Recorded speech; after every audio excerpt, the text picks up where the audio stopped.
What is up, everybody? This is Skyrush, yes, Mindy Racer, no speaking, and this is going to be a new thing to my channel. So I'm going to be doing voiceovers for roller coaster countdowns. So pretty much I'm going to be doing voiceovers since I usually do those music videos, and it was like in the 2019 days.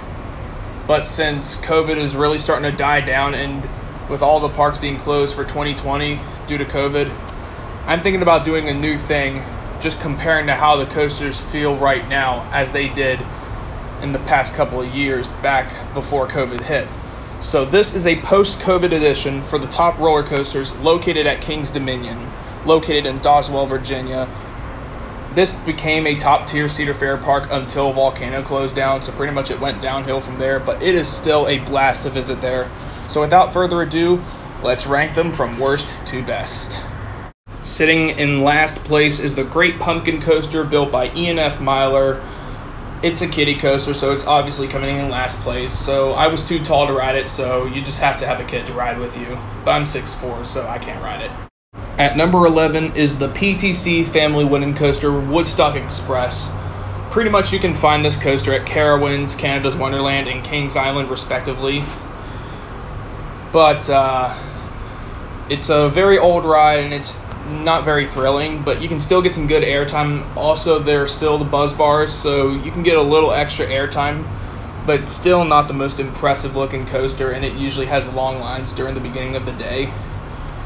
So it's pretty skippable, but it's still one of Kings Dominion's most iconic, so definitely try it out if you haven't been there before. Also, it is just a picture, so if I don't have any video footage of the rides, I'll just show a picture of it. So yeah. Moving on. Sitting at number 10, we've got Ricochet. I'm sorry, I go to Kings Dominion all the time and I always call it Ricochet. Well, it's not as bad as other Wild Mouse coasters, but since I have really long legs, the restraints can kind of crush my thighs a little bit, and my thighs are full of muscle as well. So, yeah. Also, this coaster has unusually long waits.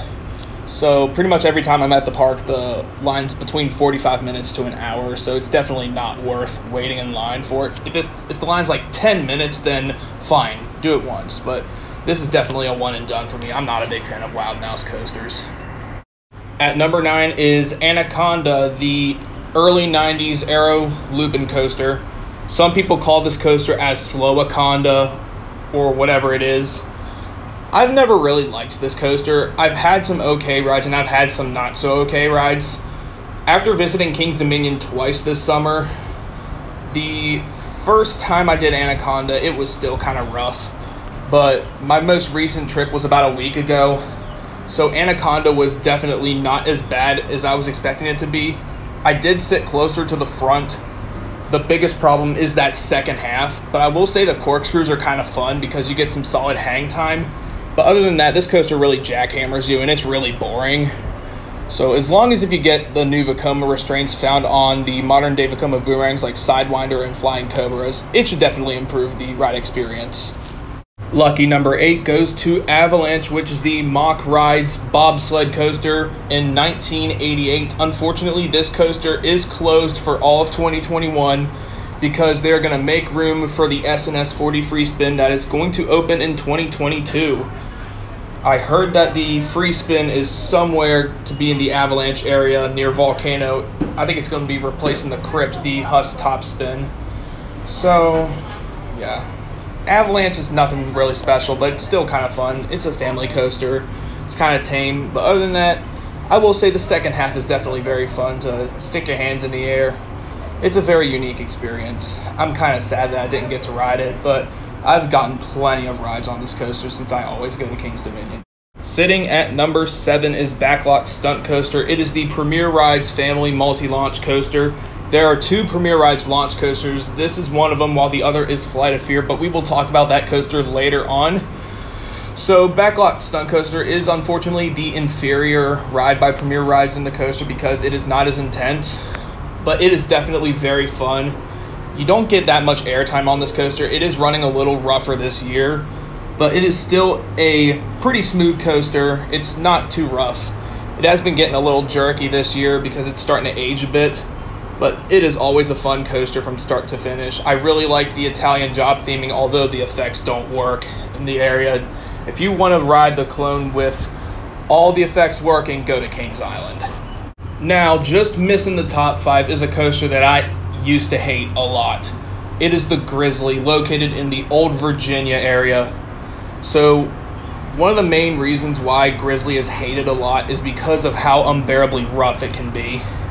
I used to really hate it because I got such a bad leg ache after riding it in 2018.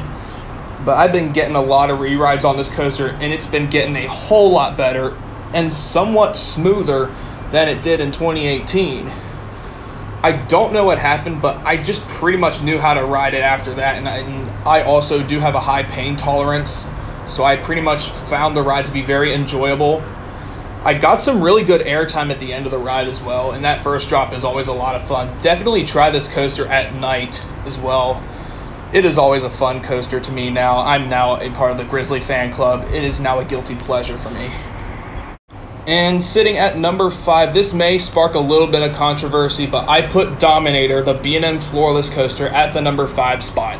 I think it's a little overrated by some people. It's still an awesome coaster, but I definitely felt a vibration in the second half of the ride.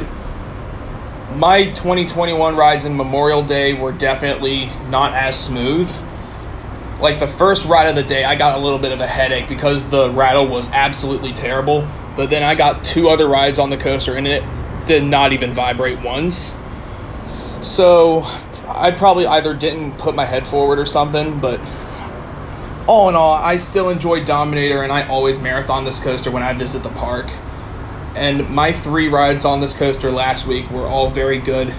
Maybe only one small vibration in one experience, but other than that, it's silky smooth, and it's still running very well to this day, as it used to be at Six Flags Ohio or Geauga Lake. Still running very well to this day. Sitting at number 4 is a coaster that I really want to rank higher. This is Flight of Fear, located in the Safari Village area of Kings Dominion. It is right next to I-305. Unfortunately, I am starting to get to the point where I might not be able to ride it because I've been getting taller and taller, and with those long legs and big thighs, it's really tough to fit in the coaster because it has those horrible seat belts. Other than that, it is a really fun ride, and the ride operators are some of the best to be found because I love it when the ride operators prank the riders before it takes off. It is freaking hilarious. I love this coaster, and I'm really going to miss riding this coaster if I don't get the chance to re-ride it. They need to remove those seat belts ASAP. At number 3 is Rebel Yell. No, I am not calling it Racer 75. I will never call it Racer 75. It is always Rebel Yell to me. Racer 75, the absolute worst name for a roller coaster. Like, how dare you take an iconic name like Rebel Yell? Why political correctness? Why? But, all jokes aside, this is by far one of the absolute best wooden coasters I've ever ridden. Like, I'm not even joking. Like, this is probably one of the most underrated roller coasters I've ever ridden. The airtime is freaking nuts. I found the perfect magic seat. Sit in the north side, either in the back row or second to back row. You will definitely be standing. Although it does have the PTC trains, I still got loads of standing airtime. There was one part I got like 5 seconds standing airtime during one of those speed hills. It was freaking insane. I was totally breathless after that. Like, I would do a bunch of re-rides on this coaster. Kings Dominion has such a strong 1-2 punch, and kicking off at the number 2 spot at a very close number 2 is the legendary RMC Twisted Timbers. That was once Hurler, a very old, outdated wooden coaster, turned into probably one of the best RMCs of all time. It has such strong ejector airtime. It pretty much feels like I'm on Storm Chaser all over again. It has the Trick Trap double up. It has the barrel roll down drop as well. Although both coasters would pretty much do the barrel roll down drop in different directions, while Twisted Timbers goes to the right and Storm Chaser goes to the left. So, Twisted Timbers has similar elements to Storm Chaser, but all in all, I just keep marathoning this coaster no matter what. Although I really hate the locker policy on this thing because the lockers were moved into the queue lines. But those small lockers are free, but they are not free from outside of the queue. but only the small lockers are free, but they're only for like small items like phones or wallets. But this is still one of my favorite RMCs of all time. Such strong airtime. And to no surprise, at number 1, you guessed it, it is I-305. What a golden gem to this park. Like, it's really hard to beat this coaster in terms of intensity. Maybe X2 at Magic Mountain or Ejinika back in Japan. But seriously, at that very first turn, you hit that top speed of 90 miles per hour down 300 feet at an 85-degree angle. That is where most riders would gray out or sometimes even black out. I have blacked out on this coaster before, but I usually gray out. But whether you gray out or black out, you don't need to worry about a thing. It is all about having fun. Just because you gray out or black out doesn't mean you're a weak person. It pretty much determines whether you are not really much into intense rides, or if you haven't eaten or drinking too much, or if like it's too hot outside and you are kind of dehydrated, it's a higher chance of you blacking out. But other than that, it is in my top 5 of all time for roller coasters. It is such a kick bleep ride. I just never get enough of it. And there you have it. That is my voiceover of ranking all the Kings Dominion roller coasters from worst to best post-COVID edition. I hope you guys enjoyed this video. Feel free to like and subscribe, and definitely comment down below your personal list or your personal opinions about other roller coasters in this park. I am more than willing to share my opinions with you as well. Definitely subscribe to boost up my channel. I've yet to get to 100, and I'm definitely getting close. So I have 65 subscribers, so bruh, what are you waiting for? Hit the subscribe button. This is Skyrush Yes Minder Eraser No signing off.